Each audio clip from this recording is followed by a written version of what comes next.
ایک جوہری تھا سنہرا، تو اس نے مختلف ڈبیاں کھول کے لوگوں کے سامنے رکھی اور ایک موتی نکال کر کے کہا کہ یہ موتی شب افروز ہے، رات کو چمکتا ہے، اور اس وقت دنیا کے اوپر جو قیمتی ترین موتی ہیں ان میں سے ایک موتی یہ میرے پاس ہے۔ خیر اس نے اپنا سامان سمیٹا تو اس مجلس میں ایک چور بھی بیٹھا ہوا تھا، اس کے دل میں لالچ آ گئی، تو اس نے اس جوہری سے کہا کہ جناب کہاں کے ارادے ہیں؟ تو اس نے کہا کہ میں بمبئی جا رہا ہوں۔ اس نے کہا واہ واہ کیا اچھا ہوا، میں بھی تو بمبئی جا رہا ہوں، تو چلو اکٹھا سفر ہوگا۔ وہ جوہری سمجھ گیا اس کی نیت کے کھوٹ کو کہ یہ میرا ہم سفر تو نہیں ہے، اس کا دل آ گیا ہے اس موتی پہ اور مجھ سے ہر صورت یہ موتی چرانا چاہتا ہے۔ لیکن وہ بھی بڑا سمجھدار تھا، اس نے کہا آ جائیے کوئی بات نہیں۔ سفر چلتا رہا، رات ہوئی، جب سامان اتارا اور سونے کی تیاری کی تو وہ جو اس نیت سے ساتھ ہم سفر بنا تھا اس نے بھی اپنی قمیض اتار کے لٹکا دی، اور اس جوہری نے بھی۔ اس جوہری نے یوں کیا کہ نظر بچا کے وہ ڈبیا قیمتی موتی والی نکال کر کے اس کی جیب میں ڈال دی اور خود بے فکر ہو کے سو گیا۔ جب یہ خراٹے لینے لگا تو چور اٹھا، اس کا سامان ٹٹولا، اس کی جیبیں دیکھیں، سارا دیکھتا رہا۔ خیر دن چڑھ گیا، جوہری اٹھا، اس نے نظر بچا کر کے اس کی جیب میں ہاتھ ڈال کر کے وہ موتی اپنی جیب میں ڈال لیا۔ صبح جب ناشتے پہ بیٹھے تو اس چور نے باتوں ہی باتوں میں بات کی، وہ آپ کے موتی کی چمک شمک نظر نہیں آئی رات کو؟ تو وہ ہنس کے کہنے لگا نہیں میرے پاس ہی تو تھا، وہ جیب سے نکال کے سامنے رکھ دیا۔ دل ہی دل میں بڑا حیرت زدہ ہوا، میں نے تو سارا ٹٹولا، یہ اگر کہیں تھا تو مجھے کیوں نہیں ملا؟ چلو آج سے ہی۔ اگلا دن آیا تو پھر اس نے قمیض اتار کے رکھی اور اس نے نظر بچا کے اس کی قمیض میں وہ موتی ڈال دیا اور خود بے فکر ہو کے سو گیا۔ یہ ساری رات اس کے سامان میں، اس کے لباس میں تلاش کرتا رہا اور وہ مزے سے سویا رہا۔ صبح اٹھا اور نظر بچا کے اپنی جیب میں ڈال لیا۔ ناشتے پہ پھر بات کی کہ وہ آج بھی کوئی چمک شمک دکھائی نہیں دی۔ اس نے کہا میرے پاس ہی تھا، جیب میں ہاتھ ڈالا اور سامنے رکھ دیا۔ بڑا حیرت زدہ ہوا، دل ہی دل میں سوچا چلو کل صحیح۔ اس نے پھر ایسے کیا اور یہ ساری رات اس کا سامان ٹولتا رہا پوری تفصیل کے ساتھ۔ خیر جب صبح ہوئی تو اس نے پھر نظر بچا کے اپنی جیب میں وہ موتی رکھ لیا تھا، تو اس نے پوچھا وہ رات والا موتی آپ کا نظر نہیں آیا جس کو آپ کہتے تھے چمکتا ہے؟ کہا وہ ڈبیا میں رکھا ہے اس لیے چمک دکھائی نہیں دی، تھا تو میرے پاس ہی، اور جیب میں ہاتھ ڈالا اور سامنے رکھ دیا۔ یہ سر پکڑ کے بیٹھ گیا، میں روز اس کی جیب ٹٹولتا ہوں، سامان بھی دیکھتا ہوں، یہ رکھتا کہاں ہے؟ میں نے تو کوئی جگہ نہیں چھوڑی۔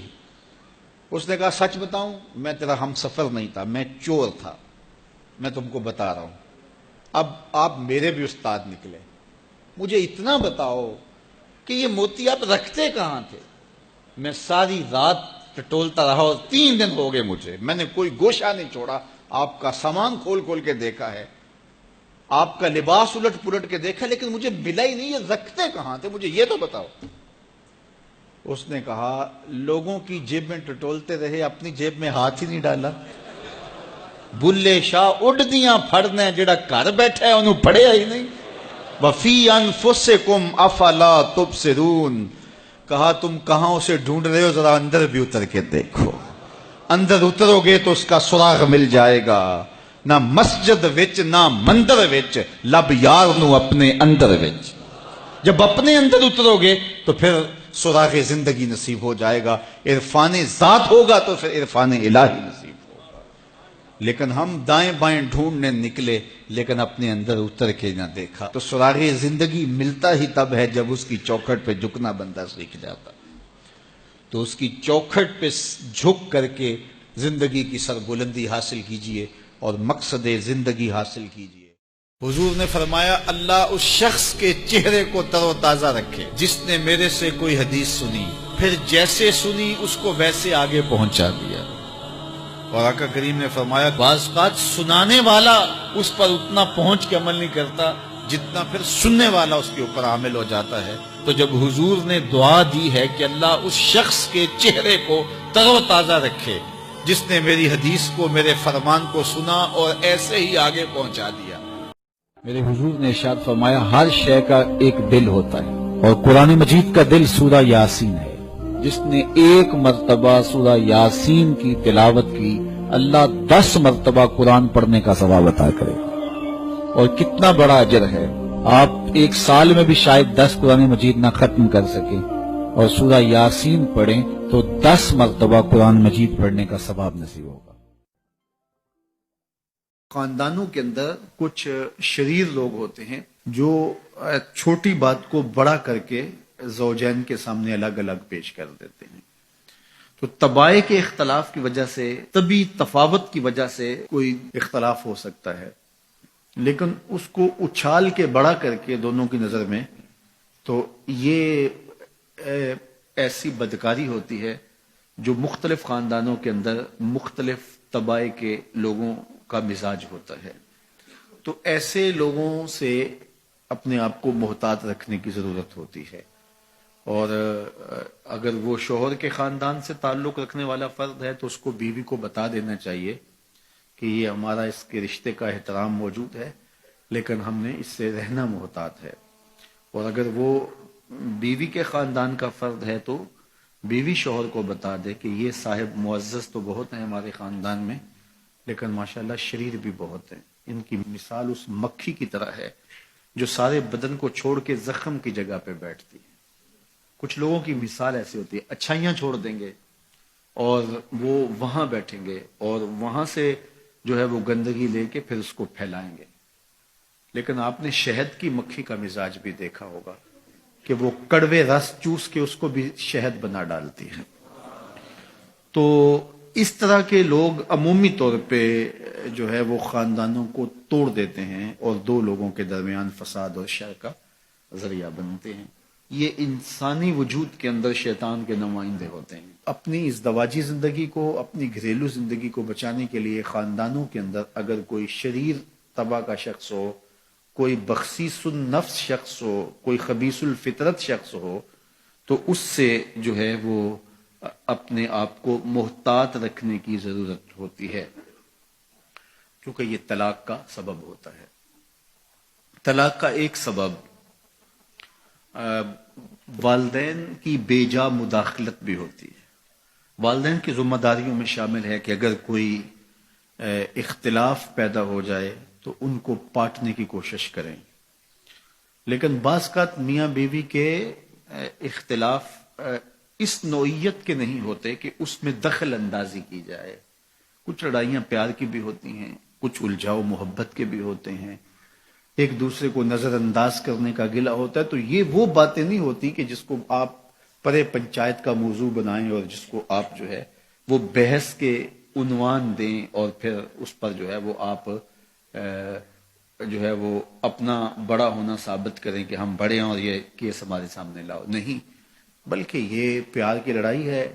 اس کے اندر بھی حسن ہے، روٹ کے من جانے کے اندر بھی ایک جمال ہوتا ہے، ایک حسن ہوتا ہے. اور میاں بیوی کا چونکہ رشتہ پیار کا ہوتا ہے تو اس میں یہ چھوٹی بڑی باتیں ہوتی رہتی ہیں. اور اس میں بیوی معمولی سا نظر انداز ہونا بھی گوارا نہیں کرتی. شوہر کی فضول تر ذمہ داریاں بعض اوقات اس کو غافل کر دیتی ہیں، تو بیوی اس کو گوارا نہیں کرتی کہ تم مجھ کو نظر انداز کر رہے ہو. چونکہ انسانی فطرت کے اندر تجدید محبت بھی ہے. اگرچہ بیوی کو یہ یقین ہوتا ہے کہ یہ مجھ سے محبت کرتا ہے، لیکن وہ اس کی زبان سے سننا چاہتی ہے، اس کے معمولی رویے کی تلخی بھی اس کو گوارا نہیں ہوتی. تو یہ ایک فطرت انسانی ہے اور مرد کو یہ سمجھنا چاہیے کہ عورت سے جو ہے وہ اس کا اظہار کرتا رہے. وہ کیا کسی نے کہا تھا نا کہ محبت میں عجب تکرار کی خو ہے، محبت میں عجب تکرار کی خو ہے، کہو نہ کہ مجھے تم سے محبت ہے.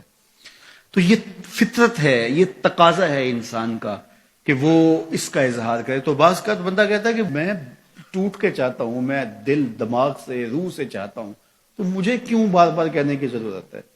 تو یہ چیز بیوی کے لیے تلخی کا سبب ہوتی ہے کہ یہ مجھ سے محبت کا اظہار نہیں کر رہا. تو اس طرح تناؤ پیدا ہو جاتا ہے. تو یہ تو تناؤ محبت کا ہے.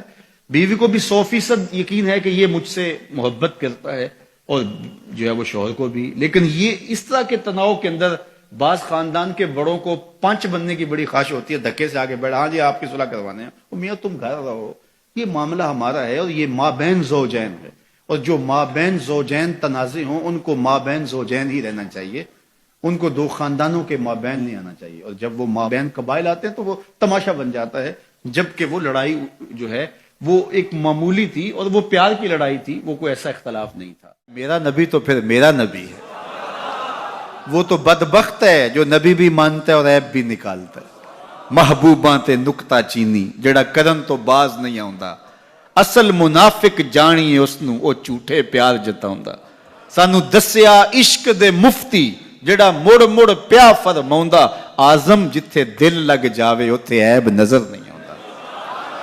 عیب ہو بھی تو نظر.